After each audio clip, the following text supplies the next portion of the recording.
Bismillahirrahmanirrahim. Alhamdulillahirabbil alamin. Wassalatu wassalamu ala asyrafil anbiya wal mursalin Sayyidina Maulana Muhammadin wa ala alihi wa ashabihi ajma'in. Qala al-musannifu rahimahullah wa nafa'ana bi ulumihi fid dharain amin. Yang keempat, adab-adab mandi, aturan-aturan mandi.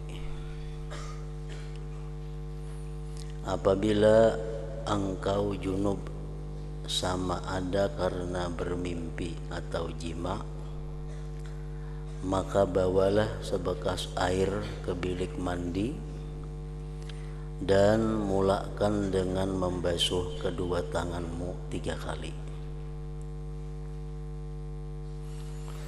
dan tinggalkan segala kotoran daripada badanmu. Kemudian hendaklah engkau berwudu seperti wudu yang engkau buat untuk sembahyang, beserta dengan segala doa-doanya, dan kemudian kan membasuh kedua kakimu supaya air tidak jadi sia-sia.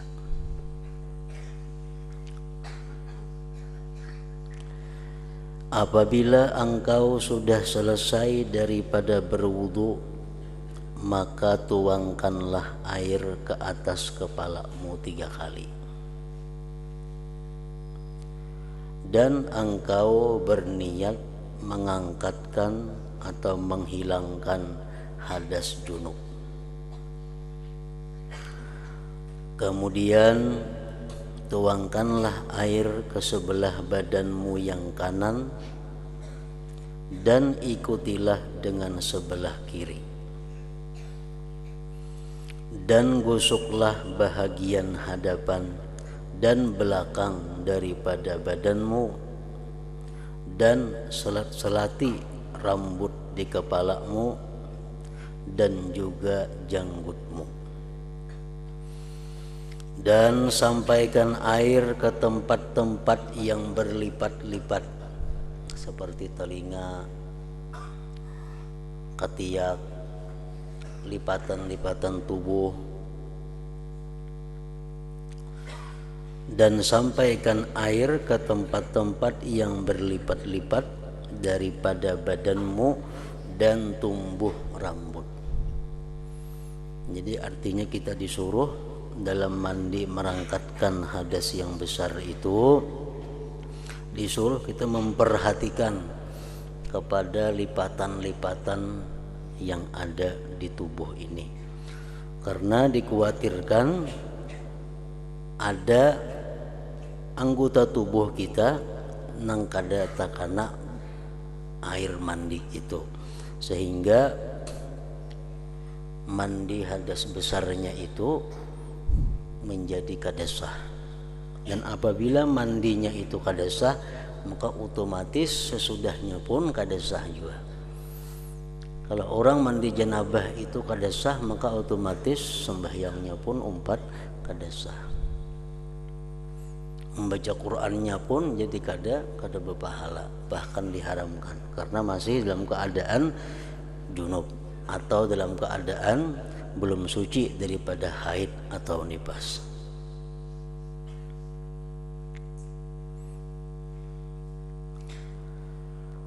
Dan tempat tumbuh rambut, sisingut, janggut itu semuaan diperhatikan supaya banyu itu bujur-bujur sampai ke tempat tumbuhnya. Nah, lain hal dengan berwudu. Kalau berwudu, orang-orang yang punya janggut tebal itu cukup di luarnya aja, kada wajib membasuh kulitnya. Nah, kalau orang mandi junub lain lagi, walaupun janggutnya macam apa tebalnya, tetapnya dituntut untuk menyampaikan air ke tempat tumbuhnya bulu-bulu janggut itu, baik yang tipis maupun yang tebal.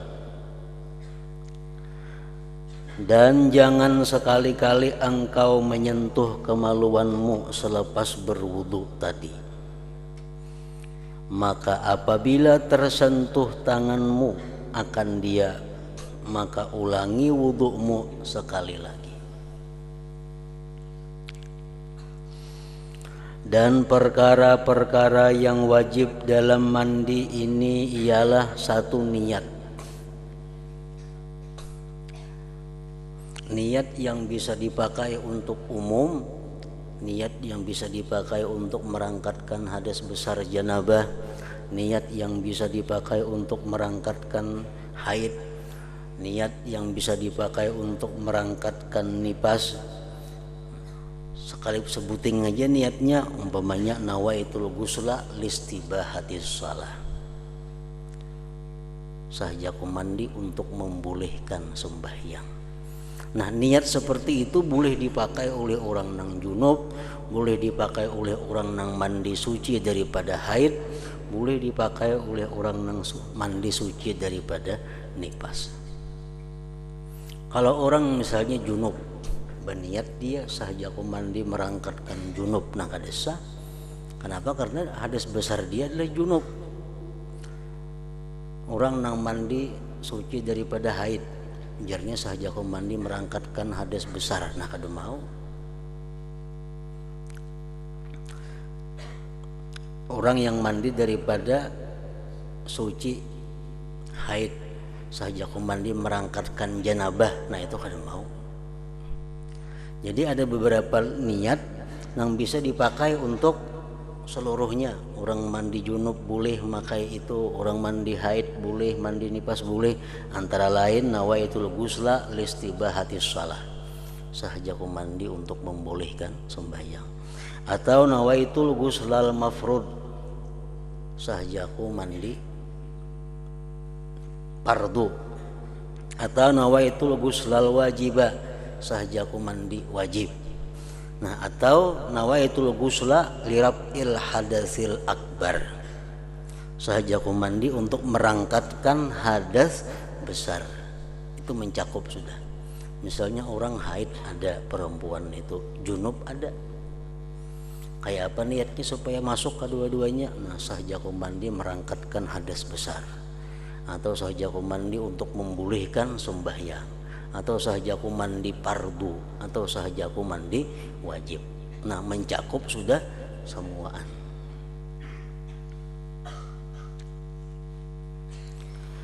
Yang kedua, menghilangkan najis jika ada. Jadi sebelum mandi janabah itu mesti dihilangkan dahulu najis-najis yang ada di tubuh. Yang ketiga, meratakan air ke seluruh anggota badan. Nah, itu rukun-rukun mandi, perkara-perkara yang diwajibkan sebelum mandi dan waktu mandinya. Dan perkara yang wajib dalam wudu ialah satu, niat, rukun wudu. Yang kedua, membasuh muka sekali, itu wajib. Yang ketiga, membasuh kedua tangan sampai kedua siku juga sekali, 3 kali sunat. Yang keempat, menyapu sebagian daripada kepala sekali juga. Yang kelima, membasuh kedua kaki sampai ke buku lali sekali. Yang keenam, tertib. Jadi berwudu kada hawa kada bertertib. Mulai muha dulu, hanyar tangan, hanyar kepala, hanyar batis. Dan yang lain daripada itu hukumnya adalah sunnah muakkadah, dan kelebihannya sangat banyak dan pahalanya sangat besar. Dan orang yang tidak mengambil berat,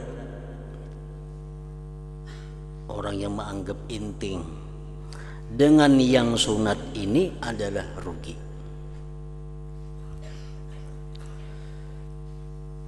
Bahkan boleh membawa yang wajib kepada bahaya. Misal orang mandi atau berwudu nang wajibnya aja, nang sunatnya kada digawinya, itu bahaya. Di sampingnya kada dapat fadilat, di sampingnya kada dapat pahala yang besar, bisa membawa kepada wajibnya berbahaya. Karena perkara-perkara yang sunat merupakan penampung kepada kekurangan yang ada pada yang wajib-wajib itu. Nah, jadi kesimpulannya adab mandi ini sebagaimana yang disusun oleh para ulama, di antaranya tertibnya mandi itu adalah yang pertama dilakukan sebelum mandi merangkatkan hadas besar itu ayyabula qablal ghusl. Itu pertama dilakukan dulu. Ayyabula qablal ghusli, bahwa dia kencing sebelum mandi. Itu sunat. Bakamih dahulu sebelum mandi janabah itu.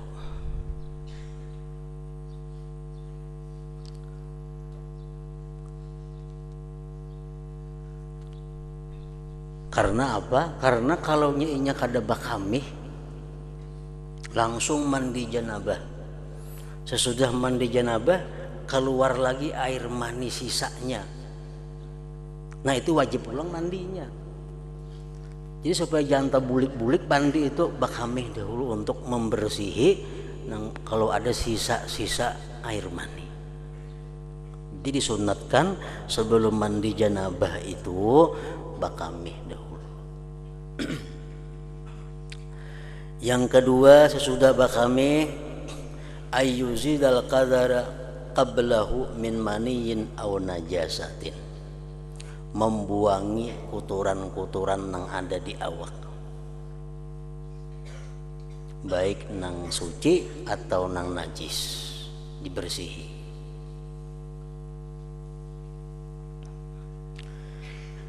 Yang ketiga ayyastaqbilal kiblat, sunat dia menghadap kiblat mandi itu.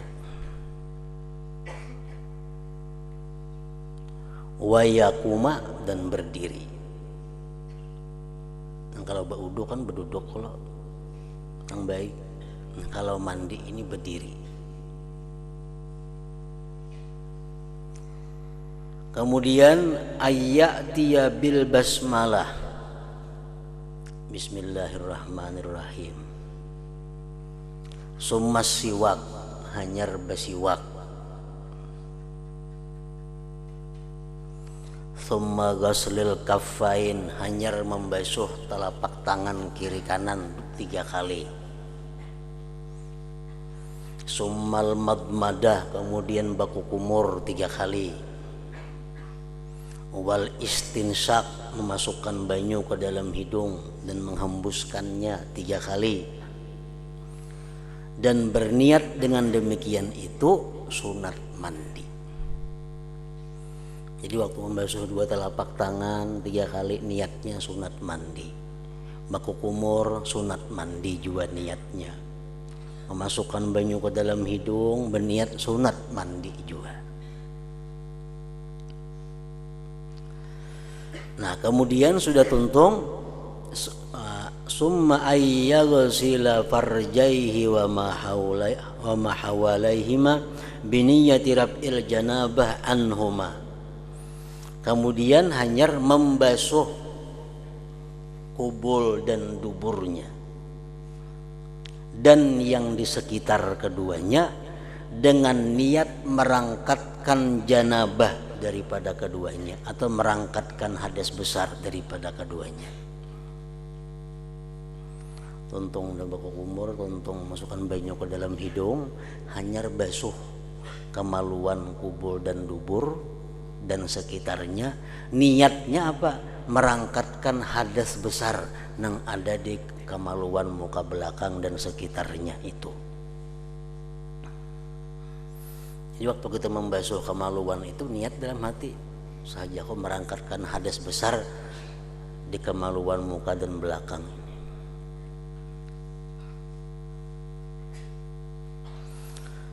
Nah kemudian urutannya hanyar berwudu. Hanyar berwudu.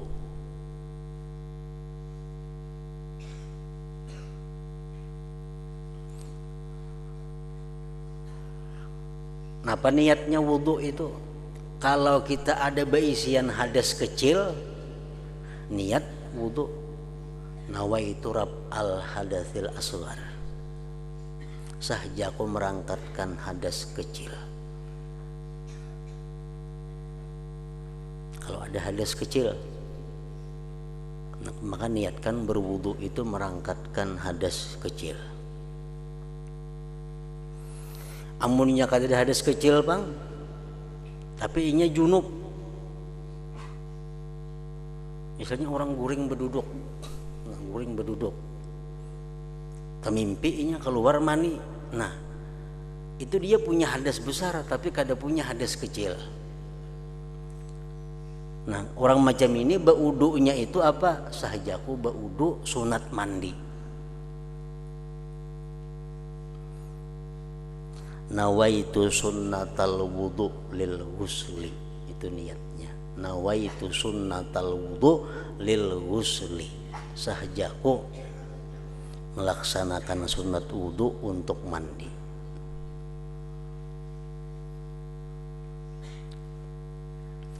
Nah, berwudu di sininya disunatkan juga sempurna. Maka ulangi lagi membaca bismillahirrahmanirrahim, ulangi pulang basiwak, ulangi membasuh dua telapak tangan, baku kumur, memasukkan banyu ke dalam hidung 3 kali. Jadi wudunya wudu sempurna.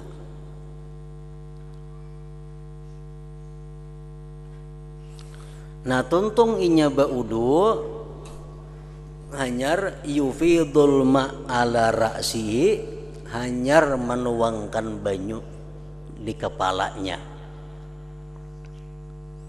dan berniatlah di situ niat mandi wajib tadi. Jangan kubui kepala lawan banyu. Yang kedelapan, dia yata'ahadul ma'atib, dia amati, artinya menghati-hatiakan lipatan-lipatan yang di tubuh tadi. Menjam telinga itu mesti sangat hati-hati. Pusat, nah sangat hati-hati. Lipatan-lipatan yang ada di ini, lutut, di ari-ari, nah itu mesti diperhatikan. Karena ingat kita hadis Rasulullah SAW yang mana beliau diperlihatkan Allah pada waktu Isra dan Mi'raj. Beliau diperlihatkan Allah seorang perempuan. Perempuan itu diikat 2 kakinya sampai ke susuknya, dan diikat 2 tangannya sampai ke bumbunannya, dan dikuasakan atas perempuan itu ular-ular dan kala-kala mengikutinya. Lalu ujar Nabi, wahai Jibril, siapa itu perempuan yang disiksa seperti itu? Nah ujar Jibril menjawab, fa innaha kanat la tunazzifu badanaha minal janabah wal haid. Itu perempuan adalah kadang membersihkan badannya daripada junub dan haid.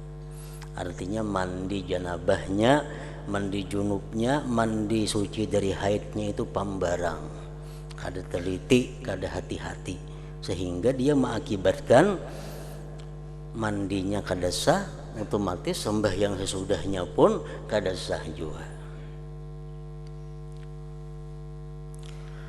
Nah kemudian yang ke-9, yufidul ma'ala ma'aqbala min syikhil aiman summa ma'adbara minhu summa ma'aqbala min syikhil aisar summa ma'adbara minhu.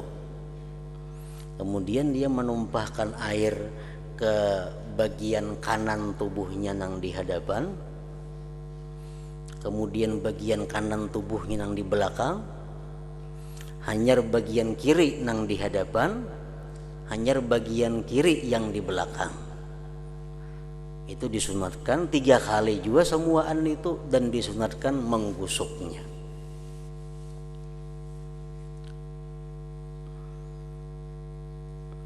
Nah selesai itu hanya ayyatia biddu'a ka du'ail wudu, hanya dia mendatangkan dengan doa seperti doa wudu itu.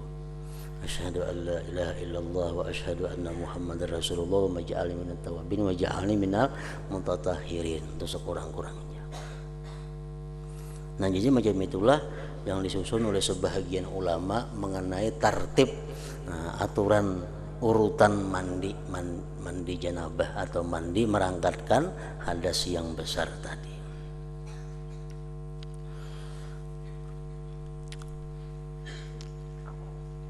Dan kita waktu mandi hadas besar itu mesti disuruh kita untuk menjaga jangan sampai wudhu itu batal.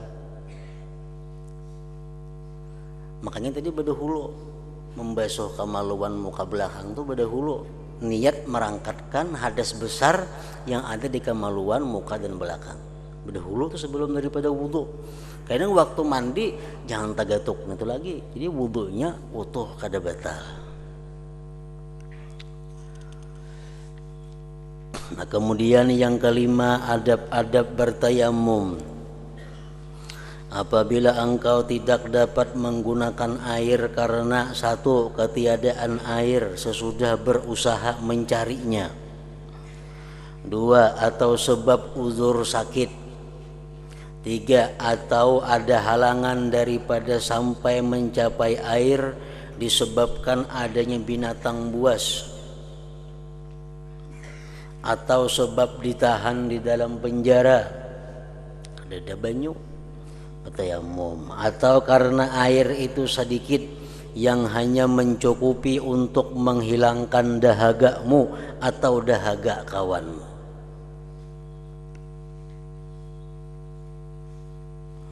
atau karena air itu milik orang lain yang dia tidak mau menjualnya kecuali dengan harga yang lebih mahal daripada harga biasa. Nah itu hal-hal yang menyebabkan kita boleh bertayamum. Maka dalam keadaan-keadaan ini hendaklah engkau menunggu sehingga masuk waktu sembahyang fardu. Tayamum kada boleh digawi kalau belum masuk waktunya. Orang sudah azan, nah hanya boleh bertayamum. Masuk waktu sembahyang hanya boleh melaksanakan tayamum. Maka dalam keadaan-keadaan ini hendaklah engkau menunggu sehingga masuk waktu sembahyang fardu, kemudian carilah tanah yang baik yang berdebu dan tidak bercampur dengan benda lain. Tanah berdebu yang murni. Tanah itu suci dan lembut. Maka engkau pukulkan kedua tapak tanganmu ke atas tanah tadi sambil merapatkan jari-jarimu dan berniat olehmu akan istibahatas salah. Nawaitu tayammum listibahatis salah. Sahaja aku bertayamum untuk membolehkan sembahyang. Maksudnya membuat sesuatu yang membolehkan sembahyang fardu. Lalu engkau sapukkan kedua tanganmu tadi ke mukamu sekali.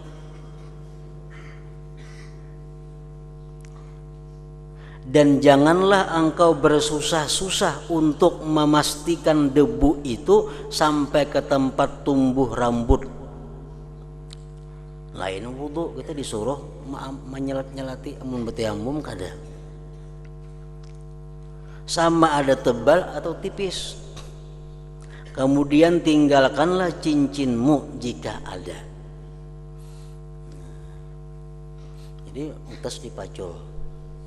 Sunat macul utas waktu kita menyapu muha dan wajib melepaskan utas pada waktu membasuh tangan, menyapu tangan. Jadi cara tayamum kayak apa? Ini tanah nang ada berdebu, kita andak dua tangan kita, rapatkan jari, andak ke situ. Nah, waktu kita mengangkat ini kita mulai berniat dalam hati, sahajaku bertayamum untuk memulihkan sembahyang karena Allah Ta'ala. Nah, anda kali kamu pusat ke bawah. Nah, sekali itu cukup sudah. Lain kayak wudu digisang-gisang sini tayamum nggak ada, kelimpanan benam. Jadi cukup sekali minta aja. Nah.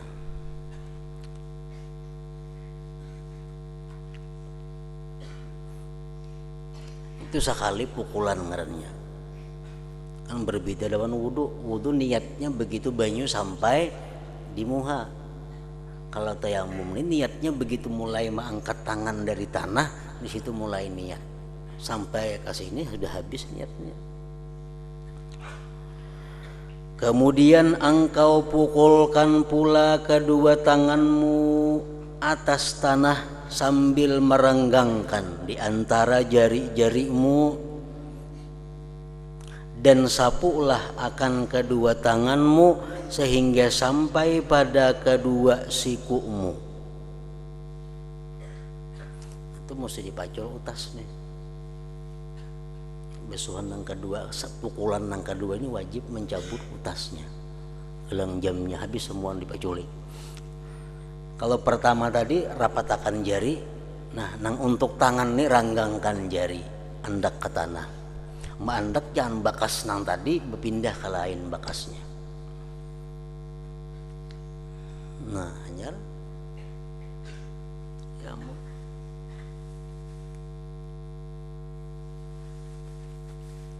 Nah, sudah habis sekali.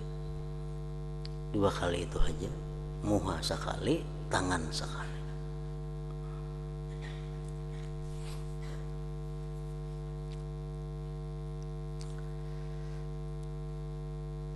Jikalau dua pukulan ini masih belum mencukupi, maka pukulkanlah pula tanganmu ke atas tanah sehingga dapat engkau menyapu tanganmu dengan sempurna. Amunnya dua kali tadi asa kada cukup, tambah sekali lagi. Jadi bertayamum itu dengan tanah nang berdebu. Dinding rumah misalnya berdebu, boleh kawah jadi pakai, tiga pakan tangan ke situ, hanya sebuah kan.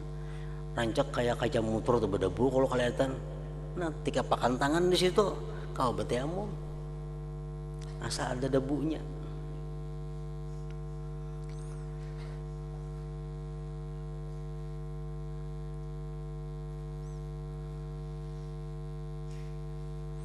Kemudian sapukanlah satu tapak tangan dengan tapak tangan yang lain, dan silangkanlah jari-jari tanganmu untuk menyapu celah-celah jarimu tadi. Yang tadi kita andak tangan ke sini, andak di sini, nah diputar, stop pinggir sini, hanya sini pulang,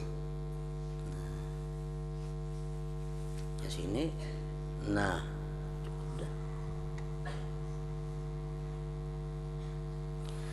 Dan sembahyanglah engkau dengan sekali tayamum itu akan sekali sembahyang yang fardu, dan beberapa saja yang engkau sukai daripada sembahyang sunat. Dan apabila engkau berkehendak pula membuat sembahyang fardu yang lain, maka perbuatlah olehmu tayamum yang baru. Jadi tayamum ini kekuatannya hanya untuk sekali sembahyang fardu, sama ada sembahyang fardu yang biasa atau sembahyang fardu yang dinadarkannya. Kekuatannya hanya untuk sekali. Orang bernazar sembahyang tarawih 20 rakaat. Nah, sembahyang tarawih jadi wajibnya. Maka dia bertayamum tiap-tiap 2 rakaat. Tuntung 2 rakaat tayamum, nyar pulang sembahyang. untung tayamum pulang. Kenapa? Karena tarawihnya jadi wajib sebab dinazarkannya. Kekuatan tayamum hanya untuk sekali yang fardu dan beberapa banyak yang sunat.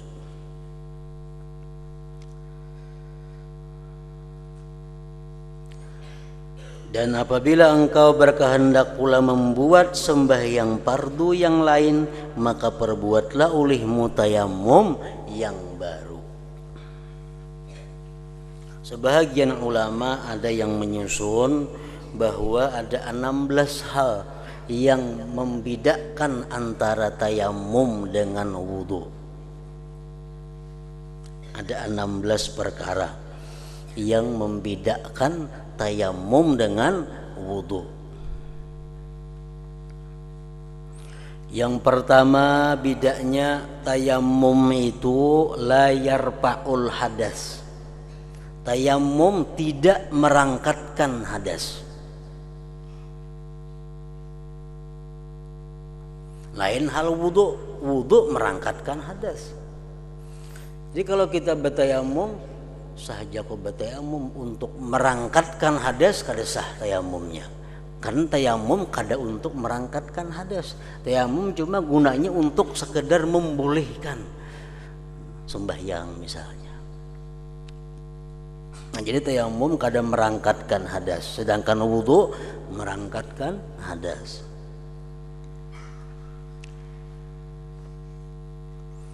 Yang kedua, tayamum ini yakhtassu bil wajhi wal yadain. Tayamum ini yang disapu muha dan dua tangan. Kalau wudu sampai ke batis-batis.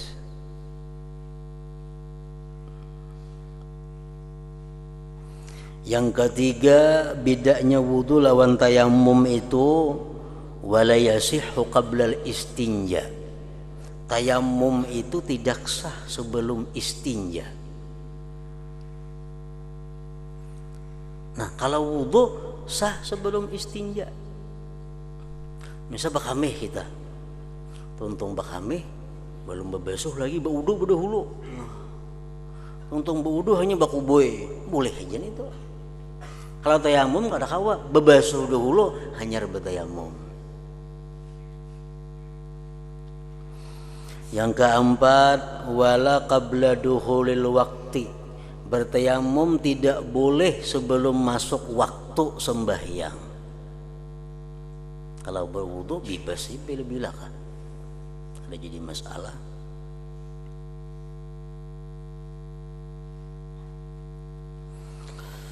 Yang kelima, wala qabla izalatin najasah anil badan. Tidak boleh bertayamum sebelum menghilangkan najis dari badan. Misalnya kita ada najis di batis atau ada najis di parut umpamanya, ada najis di mana di awak. Nah, buang itu dulu najis, hanya bertayamum. Kalau berwudu kada jadi masalah, berdudi kami hilangin najisnya itu kada apa-apa.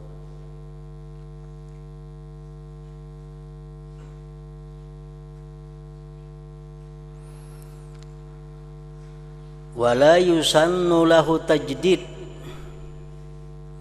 Tidak disunatkan bagi tayamum itu tajdid. Kan kalau kita berwudu misalnya, lalu sudah lawas berwudu nih 2-3 jam sudah, tapi kadang batal lagi.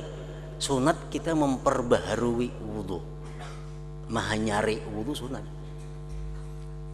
Berwudu sejam, 2 jam, kada batal. Sunat kita maha nyari wudu. Tayamum pang kada sunat maha nyari tayamum.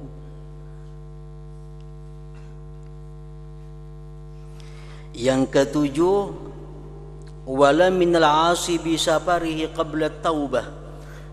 Tidak boleh bertayamum itu orang yang maksiat dengan musafirnya sebelum dia tobat. Umpamanya seorang perempuan kada diberi izin oleh suaminya musafir. Seorang perempuan kada diberi izin musafir. Berarti ini perempuan artinya musafirnya maksiat. Nah, dalam perjalanan ini kada boleh bertayamum. Lain halnya berwudu. Berwudu boleh aja. Yang kedelapan, wala biniyati tayammum, tidak boleh dengan niat tayamum. Misalnya sahaja aku bertayamum lillahi ta'ala, bolehlah, kada boleh. Lain wudu, sahaja aku berwudu karena Allah Ta'ala, boleh, sudah sah sudah niatnya. Kalau tayamum kada kawa, sahaja aku bertayamum, mesti dibuat sahaja aku tayamum untuk memulihkan sembahyang umpamanya. Nah, itu. Yang kesembilan, wala yusannu taslisuhu, kada sunat maniga kali. Kan kalau kita berwudu membasuh muha 3 kali, membasuh tangan 3 kali. Kalau tayamum kada, secara besar kali aja.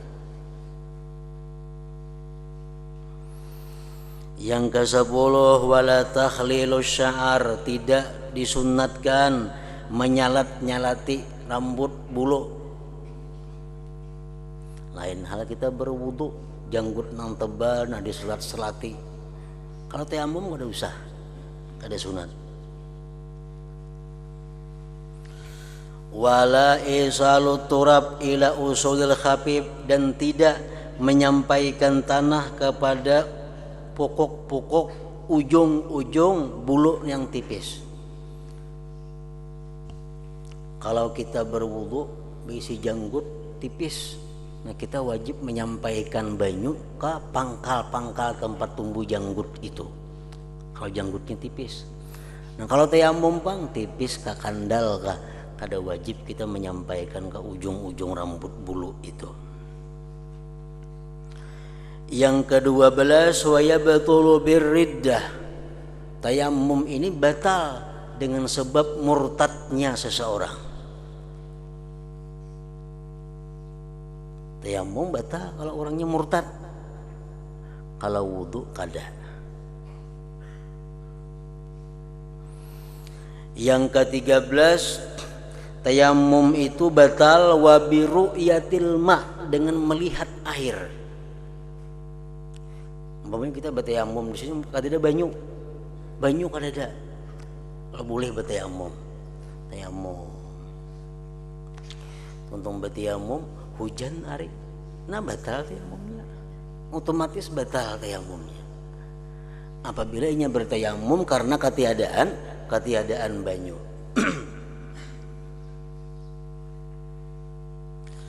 Yang ke-14, wala yuf'alu bihi fardhani, tidak boleh dilakukan dengan satu tayamum 2 fardu, tidak boleh.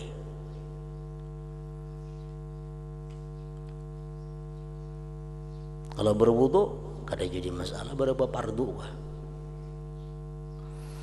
Yang ke-15, wala fardun biniyati naflin. Yang ke-15, tidak boleh melaksanakan yang fardu dengan niat yang sunat. Contohnya, inya bertayamum niatnya untuk membolehkan membaca Al-Qur'an, mencapai Al-Qur'an. Atau inya bertayamum dengan niat dibolehkan sembahyang duha umpamanya nih. Sahaja aku bertayamum untuk membolehkan sembahyang duha. Nah, tayamum baiknya.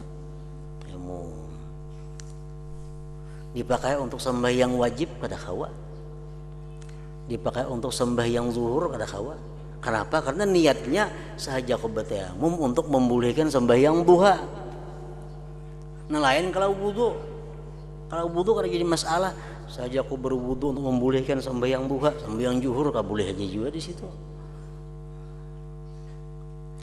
Yang ke-16, wa yu'idus shalah iza tayammama wa shalla bi mahallin yaghlibu fihi al-ma wujuduhu.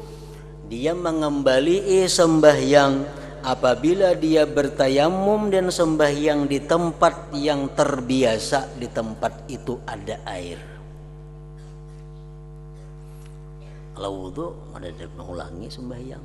Macam kita di sini nah. Kita di sini tempat yang terbiasa ada banyu. Tempat yang terbiasa ada banyu. Suatu hari banyu kada ada. Nah, kada ada banyu. Kayak mana sembahyang? Bertayamum. Tayamum sembahyang. Nah kayaknya mun ada banyu mau ulangi sembahyang itu kita disuruh membuliki, wajib membuliki. Karena kita bertayamum di tempat yang biasa ada banyu. Walaupun setahun umpamanya. Di sini tempat biasa banyak banyu. Kenapa kada ada banyu nih? Cari situ kada ada banyu, sini kada ada. Kosong banyu kada ada. Bertayamum bayang sehari, 2 hari, 3 hari, 4 hari bertayamum. Seminggu sudah datang banyu. Nah, sembahyang semingguan itu diulangi, wajib diulangi. Karena dia bertayamum di tempat yang terbiasa di situ ada banyunya. Nah jadi itulah sekurang-kurangnya 16 hal yang mana tayamum itu berbeda dengan wudhu tadi.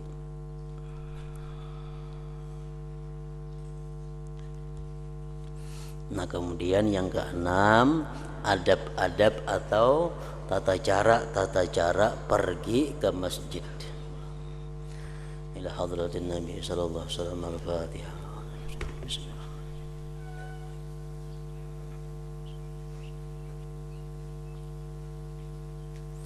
Bismillahirrahmanirrahim. Alhamdulillah rabbil alamin. Wa salli wa sallim ala sayyidina Muhammadin wa ala alihi wa sahbihi ajma'in.